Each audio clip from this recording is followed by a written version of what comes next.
রাজশাহীর সারদায় বাংলাদেশ পুলিশ একাডেমিতে প্রশিক্ষণরত 40তম BCS এর প্রশিক্ষণরত 25 ASPকে শোকজ করা হয়েছে।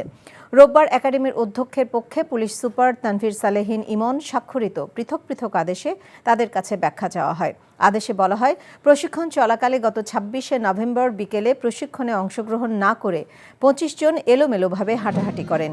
এদের কারণে অন্যরা সঠিকভাবে প্রশিক্ষণে মনোযোগ দিতে পারছিলেন না। তাদেরকে দৌড়ানোর আদেশ করা হলেও 25 জন তাতে কর্ণপাত না করে কটূক্তিমূলক কথা বলেন। এতে প্রশিক্ষণ কার্যক্রম ব্যাহত হয়। ভালোবাসার প্রথম শর্ত বিশ্বাস, যেটা আমার প্রতি কখনোই তোমার ছিল না। আমি তোমাকে বিয়ে করতে চেয়েছিলাম। চেয়েছিলে আমার ইচ্ছেগুলোকে গলা টিপে হত্যা করার পর। নিলয়ের হঠাৎ এমন চেঞ্জ আমার ভালো লাগছে না। তোমার নিলয়কে নিয়ে টেনশন করতে হবে না। আমি ভুল মানুষকে ভালোবেসেছি। আপনি ডাক্তার? জি। কিসের ডাক্তার আপনি?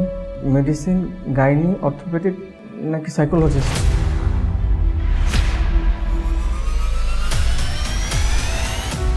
ভাইয়া খুব ইন্ট্রোভার্ট। ভাইয়াকে নেশার জগৎ থেকে ফিরিয়ে আনতে হবে। আমার মনে হয় কি তোমার রেগুলার অফিসে বসা উচিত। সব তোকে সামলাতে হবে। এরকম কেস না দিন দিন বেড়েই চলেছে। আপনি কি আমার উপর রেগে আছেন? পৃথিবীতে কারো উপরে আমার তেমন কোনো রাগ নেই। নিলয় যেন কোনো রকম সিন ক্রিয়েট না করে। আপনি কি সব ভুলে থাকতে পেরেছেন? প্রেম এবং ভালোবাসা খুব পবিত্র, সস্তা কোনো কিছু না। আমি তোমাকে হারাতে চাইনি পেতে। Love is not enough in the world.